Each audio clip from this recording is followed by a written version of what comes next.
এবং সকলের কাছে দোয়া। আর আরেকটা দাবি আমরা না করে পারছি না, যেটা সবসময় আমরা করে আসছি, সেটা হচ্ছে আজকে আরো বিশেষভাবে করতে চাই। আজকে যেহেতু বিশ্ব মা দিবস, আমাদের মা, গণতন্ত্রের মা, দেশনেত্রী বেগম খালেদা জিয়ার নিঃশর্ত মুক্তি কামনা করছি, আমরা দাবি করছি। আর আরেকটা ব্যাপার হচ্ছে, আমরা সব বিএনপি সবসময় গণতান্ত্রিক আন্দোলনমুখী দল, আমরা সবসময় রাজপথে ছিলাম, কারণ আমরা সাধারণ মানুষের অধিকার নিয়ে কাজ করি। সাধারণ মানুষের খাদ্য, যে মৌলিক অধিকারগুলো, খাদ্য, বস্ত্র, বাসস্থান এবং ভোটার অধিকার, সেগুলো নিয়ে আমরা কাজ করছি। অর্থাৎ নিত্য নতুন যেই সব সমস্যা, সেই নিয়ে আমরা সাধারণ জনগণকে নিয়ে কাজ করছি। তো আমরা আমাদের অধিকার যতদিন প্রতিষ্ঠিত না হবে, বিএনপি রাজপথে ছিল, থাকবে।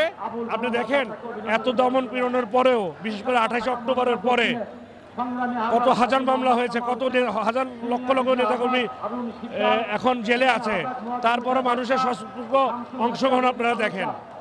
ঠিক আছে, সুতরাং যে যাই বলুক, আমরা সেটাতে যেতে যাচ্ছি না। আমরা মানুষের অধিকার আদায়ে, বিশেষ করে মানুষের ভোটার অধিকার আদায়ে আমরা কাজ করে যাচ্ছি, এবং যতক্ষণ পর্যন্ত এই অধিকার আমাদের আদায় না হবে, আমরা রাজপথে থাকবো ইনশাল্লাহ। মিডিয়ার মাধ্যমে পুরো বিশ্ব দেখেছে। আর এখন যেগুলো উপজেলা নির্বাচন হচ্ছে, এরপর থেকে যারা কথা বলছেন, বিভিন্ন মহল থেকে, যারা সরকারি মহল থেকে ব্রিফিং দিচ্ছে, সন্তোষজনক হয়েছে, এবং সিইসি সহ, আমরা বলবো এরপর থেকে আপনারা সাধারণ জনগণকে ভোটার না করে পশু পাখিকে প্রচার করেন। এছাড়া তো আপনাদের উপায় নেই। প্রত্যেকটা কেন্দ্রে পশু পাখি ছাড়া আপনারা কিছু পেয়েছেন কিনা দেখেন। তো সুতরাং এখনোই ওনাদের শুভবুদ্ধির উদয় হোক, আমরা চাই, এবং একটা সুন্দর দেশ গঠনের জন্য ওনাদেরও ভূমিকা থাকুক, আমরাও যদি ভূমিকা রাখতে পারি, সেটাই তবে আমাদের সবচেয়ে বড় প্রতিবাদ।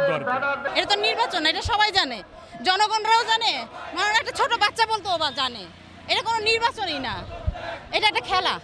যতদিন রাজপথে আসি আন্দোলন করবে এই সরকার, যতদিন না নামে আমরা চালাই যাব। মানে তারা যদি মান সম্মান নিয়ে নামে যায়, আমাদের কিছু নাই। আর মনে করেন, আমরা যদি মনে করেন আন্দোলন করে নামাতে হয়, তাহলে আন্দোলন করব, আন্দোলন করতে করতেই নামাবো, তাহলে কি করবো?